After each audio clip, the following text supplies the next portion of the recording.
자, 어제 새벽 1시쯤 서울 중구의 한 골목길에서 사람을 무참하게 때리는 소리가 들렸습니다. 함께 여자의 비명소리도 들렸는데요. 길을 지나던 시민들이 그 모습을 보고 경악을 금치 못했습니다. 도대체 어떤 일이 있었던 건지 지금부터 영상과 함께 살펴보도록 하겠습니다. 자, 이용욱 교수님. 네.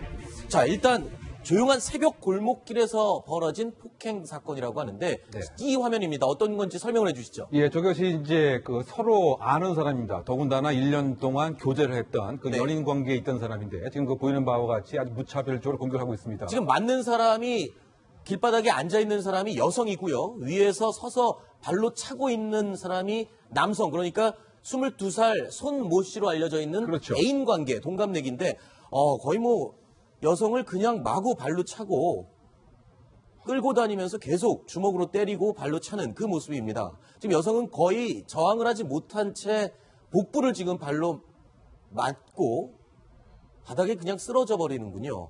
잠시 정신을 잃는 모습도 사실 보이는 것 같고요. 네. 먼저 벽에 밀어붙이고 그 다음에 얼굴까지 가격을 했습니다. 지금 화면에 네. 나오는 바와 같이 땅에 넘어졌는데 네. 그야말로 축구의 강력한 슈팅을 하는 것처럼 네. 발길질을 하고 있는 상태입니다. 네. 그러다 보니까 지금 부상 장도가 상당히 심각한 것으로 알려져 있는데요. 네. 치아가 무려 2개가 부러지고 네. 3개는 이미 빠져 있는 이와 아이고. 같은 상태다. 아니 길바닥에 네. 넘어져서 지금 정신을 잃었군요.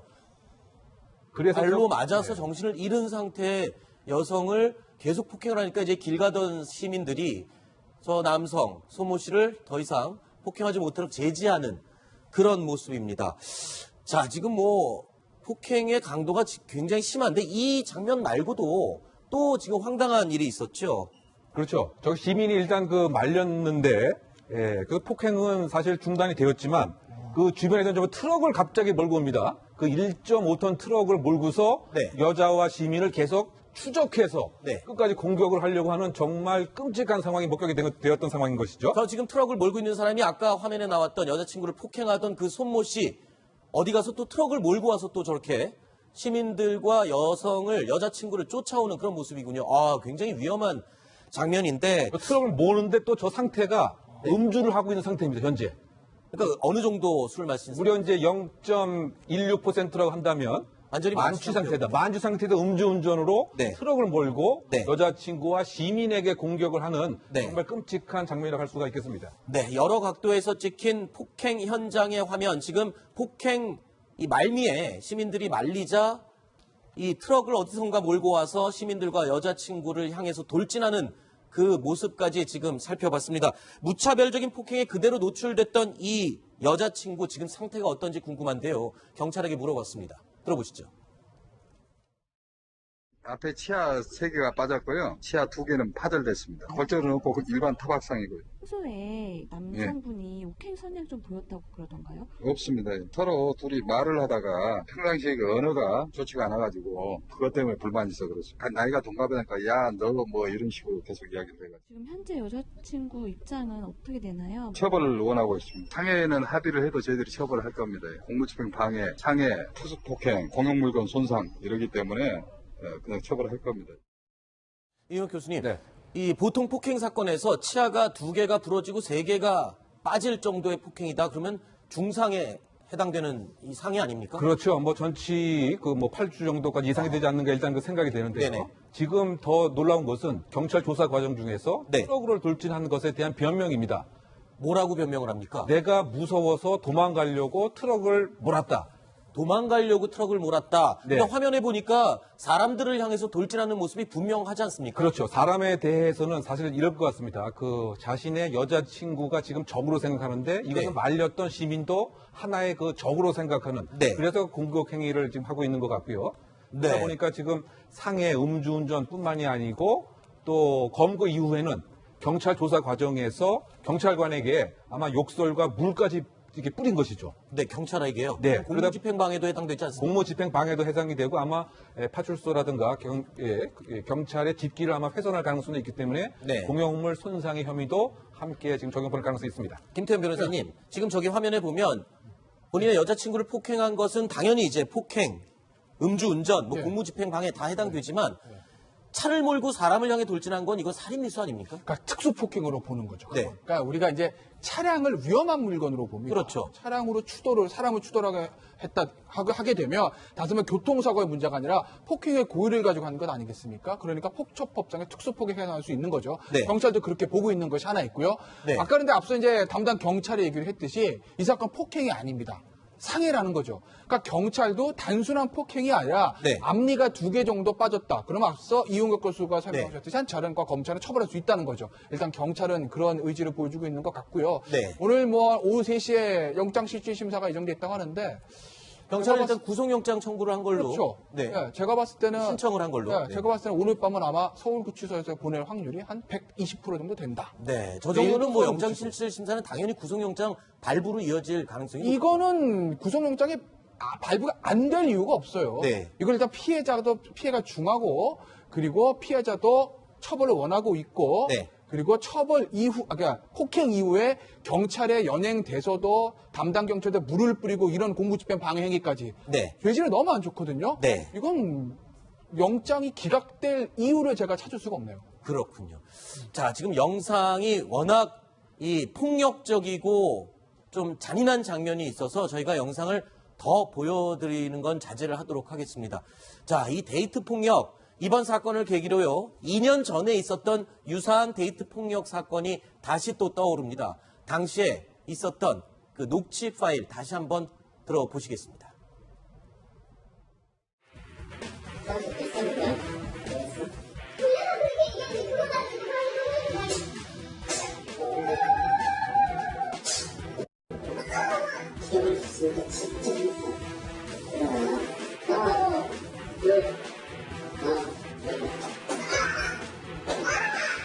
문제가 있어?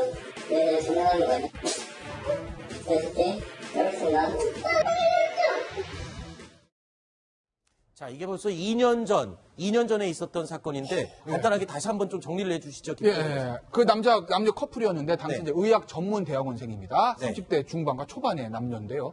근데 그 남자가 여자를 4시간 넘게 폭행하고 감금을 한 겁니다. 그 상황은 조금 전에 그 목소리를 들으셔서 충분히 짐작을 하실 거고요. 네. 그래서 그것 때문에 벌금 800만 원의 형을 선고를 받았고 벌금 800만 원. 예.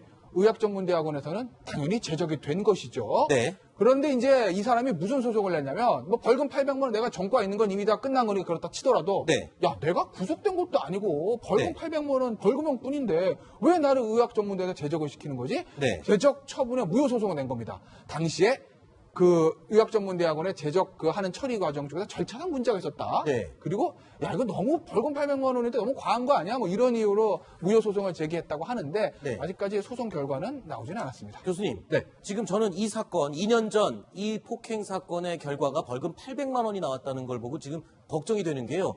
앞부분에 오늘 보도된 네.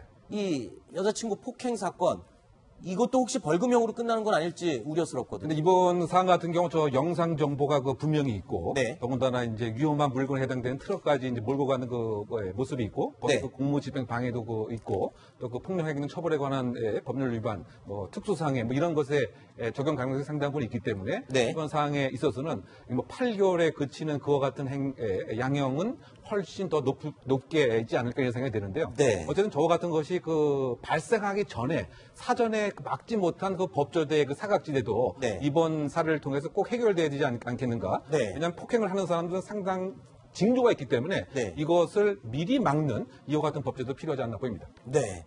이 사건 때문에 자료를 찾아봤더니요. 놀라운 사실이 있습니다. 매년 해마다 46명이 데이트 폭력으로 목숨을 잃는다는 통계 자료가 나와 있습니다. 오죽하면 애인과 헤어질 때요. 안전하게 헤어지는 안전 이별이라는 말이 신조어로 등장을 할 정도라고 합니다. 자, 헤어지자라는 그 말 한마디에 도대체 어떤 일들이 일어나고 있는지 몇 가지 더 살펴보도록 하겠습니다. 이웅혁 교수님, 네. 자, 헤어지기도 쉽지 않은 세상인 것 같은데 어떤 일들이 있습니까? 여성이 헤어지자고 했을 때 가해지는 데이트 폭력, 이게 꼭 남성, 여성만의 문제가 아닌 거죠, 지금? 예, 그럴 뿐만이 아니고 네. 20대뿐만이 아니고 50대, 60대에도 여전히 그 발생하고 있다. 이렇게 최근에 생각합니다. 대표적인 사건 한두 개만 소개를 네, 해주세요. 뭐 예를 들면 이제 그 58세인데 그 네. 일정 기간 교제를 했지만 일정한 이별 선언을 했습니다. 네. 그래서 둔기로 공격을 하고 나서 네. 상당히 잔인하게 이 둔기 상처 부위에 네. 청소용 염산까지 뿌리는 이와 같은 사례도 있었고요. 남성이 여성에게요. 네, 그렇죠. 그것도 네. 상처 부위에 집중해서 네. 청소용 염산을 아하. 뿌렸고, 마찬가지로 26세 여성에 대해서 역시 청소용 염산을 뿌리는 건데, 네. 공통적인 것은 이별 선언 자체를 그대로 받아들이지 않은 점. 네. 왜 나에게 이별 선언하느냐? 이것에 대한 안갚음과 복수의 마음으로 네. 결국은 이제 끔찍한 공격 행위까지 하는. 네. 그래서 무서워서 헤어지지 못한다라고 하는 이와 같은 그 속칭 그 신조어까지 생긴 상황이 아닌가? 네. 우리가 생각할 수가 있을 것 같습니다. 네. 이 여성이 남성에게 이 또 염산을 뿌리는 사건도 있었던 걸로 지금 얘기가 나오고 있는데, 백화점 직원 남성에게 같이 애인 관계였던 여성이 또 염산을 뿌리는 일이 그렇죠. 그러니까 이게 이성 여부를 떠나서 여성이 또 그 남성에게 그야말로 나름대로 복수심, 네. 또 내가 무시당했다고 하는 거, 뭐 이런 것도 생기고 있고요. 네. 사실 지지난주에 청주에서 네. 그 20대 그 초반에 서로 남녀가 사랑을 했는데 결국 끔찍하게 살해까지 이루어졌고요. 아하. 또 그 몇 년 전에는 그 울산에서 두 자매 살인 사건이라고 해서 네. 일정한 절교 선언을 받아들이지 못하고 네. 심지어 자매까지 끔찍하게 살해하는, 그래서 우리가 그 데이트 폭력이라고 하는 것이 네. 끔찍한 살인까지 연결될 수 있는 심각한 문제다, 이렇게 얘기할 수가 있는 것이죠. 매년 46명이 데이트 폭력으로 다치는 게 아니라 목숨을 잃는다는 사실 자체가 굉장히 충격적인데, 이 당사자, 애인이었던 당사자, 남녀를 불문하고 지금 뭐 염산 테러라든가 어떤 폭행이라든가 이런 게 이루어지고 있는데,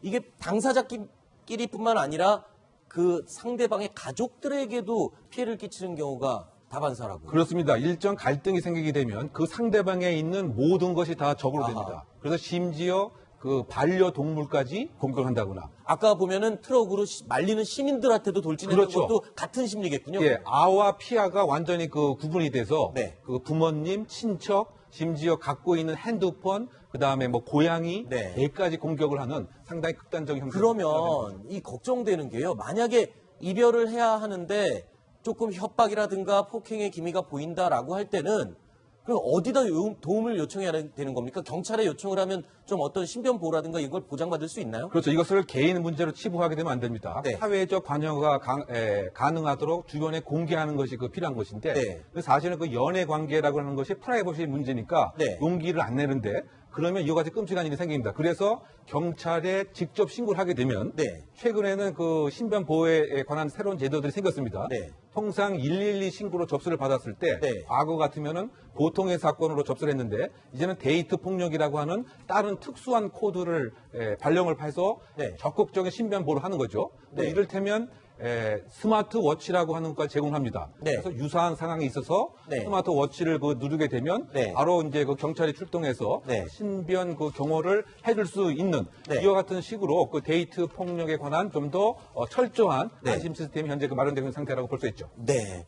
지금 말씀하신 대로 뭐 스마트워치도 주고 막 한다고 하는데, 사실 그게 현실적으로 이 보호를 받을 수 있을지는 사실 전 좀 의심스럽습니다. 왜냐하면 이 남자친구거나 여자친구거나 애인 관계였으면 나에 대해서 많은 걸 알고 있기 때문에 경찰이 그 현장을 떠나는 순간 언제 어디서 나를 찾아올지 모르잖아요. 경찰이 좀 24시간 보호를 해줄 수 있는 그런 방법은 없나요? 그래서 이제 그와 같은 상황이 심각하다고 했을 때 네. 장소를 옮겨서 경호를 네. 한다든가 밀착 신변 보호를 하는 제도까지 경찰이 그걸 해줍니까? 네, 현재 생기고 있는 것이죠. 네. 중요한 것은 이것이 조그만 징조가 있었을 때, 예를 들면 나의 핸드폰을 감시한다든가 네. 모르는 거 물어본다든가 이랬을 때 좀 더 적극적으로 주변에 알리는 것이 필요하다고 생각됩니다. 지금 법적으로 본다면 이게 이제 부부간의 어떤 폭력 사태가 발생했을 때는 네. 경찰이 개입해서 임시로 격리 조치를 할 수 있게 돼 있습니다. 네네. 그런데 데이트 폭력의 경우에는 그런 어떤 규정이 없어요. 아, 그렇기 때문에 112 신고를 하면 데이트 폭력이라는 코드로 접수는 돼서 네. 관련 경찰관이 그것을 인지하고 현장에 가긴 가는데 네. 현장에 가서